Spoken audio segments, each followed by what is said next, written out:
Bismillahirrahmanirrahim. Assalamu alaikum.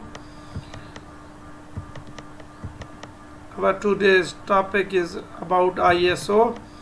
We will discuss ISO 9001-2015 standard, and then we will also see ISO 14001-2015 standard. Following topics will be covered during this session. I have divided this session into two parts. In part 1 we will see what is ISO, what are the management system standards, and then at the end we will see overview of ISO 9001 and 14001. Similarly, in part 2 we will see the context of organization, we will see the internal and external issues, we will discuss what are the risks and opportunities, and at the end we will see a risk assessment. So let us start today's session. First of all, what is ISO? It is a Greek word ISOS, which means equal. It is an international organization for standardization. That organization was established in 1947. Its head office is based in Geneva, Switzerland. What is ISO? Now this is why ISO certification is required. It is required because to meet the customer satisfaction. It is required to improve the consistency of your operation. It is required to achieve the international quality recognition. So these are the requirements. So now we can ask what is the simple rule of ISO. The simplest way of the ISO is that documents what you do. What are you doing? You must keep a document for your operation, for your procedure, for your SOPs, for your work instruction. There must be some sort of documents for each action. And then we can say the second simplest rule is this: do what your documents. So perform according to your documents. There must be some sort of SOPs, procedures, work instruction, job description mentioned, so you may perform according to your documents. The next is prove it and improve it. So if someone asks you something, so you must have a document to prove it, and there is also a way to improve it as well.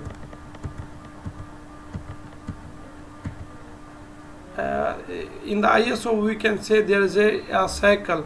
This cycle is called as a plan, do, check and act cycle.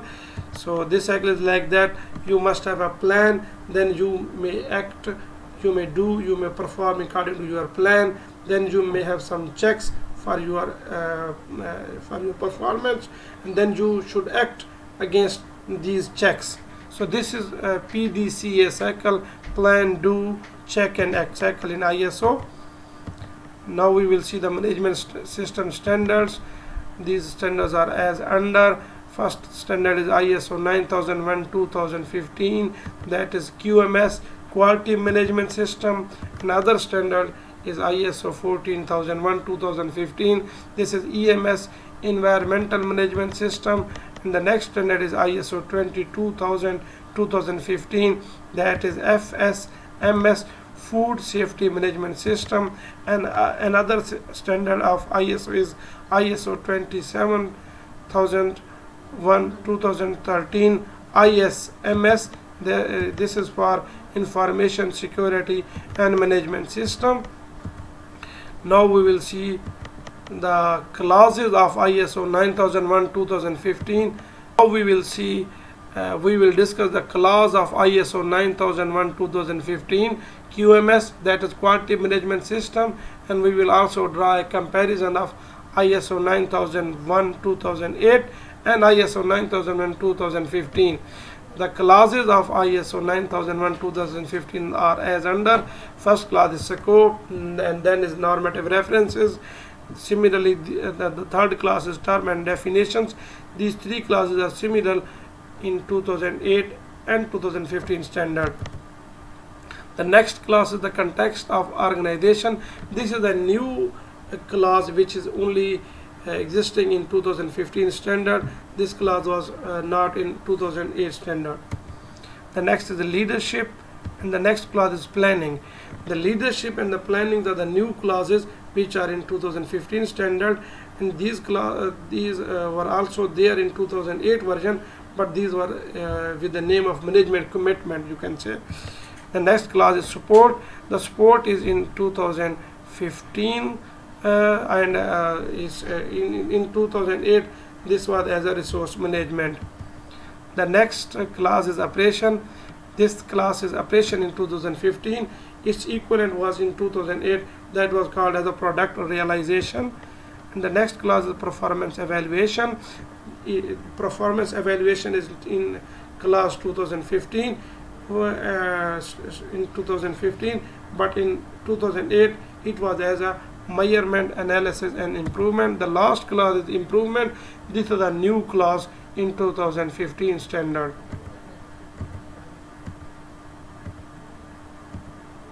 Now we will overview of ISO 14001 2015. ISO 14001 is for the environmental management system. Why environmental management system is necessary? Because the reason is that an environmental management system is an approach to identifying the ways that the environment is impacted by our work activities. It means that the activities are being carried out during our process in an industry or whatever, whether these activities are any sort of impact on environment. If they have any sort of impact in environment, so what is the level of their impact? So this is what we will see in ISO EMS 14001 2015 standard. These are the clauses of ISO 14001 2015. These clauses are same as we have seen in the last slide of ISO 9001 2015 standard.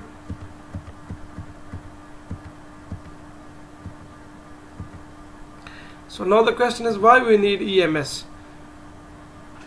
EMS is required. EMS means environmental management system is required to improve our environmental performance, to prevent it is required to prevent pollution in our environment. It is required to manage the waste. It is required to have the energy conservations. It is required to have a legal compliance.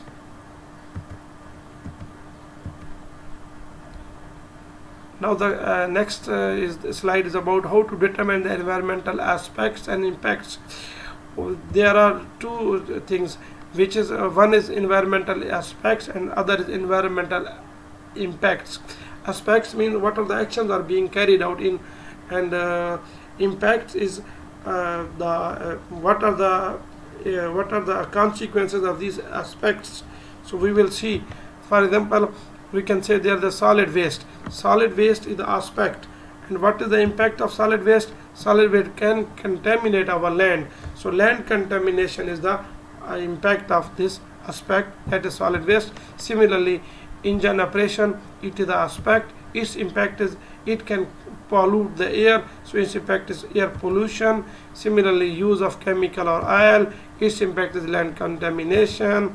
Use of heavy machinery, its impact is air pollution in terms of noise.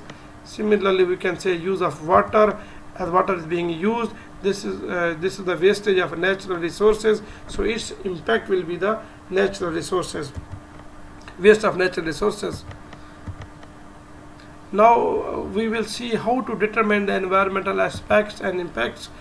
We can say we have some sort of control measures to reduce their impacts. So first of all, the control measure is proper waste collection. We have some sort of mechanism to have a proper waste collection.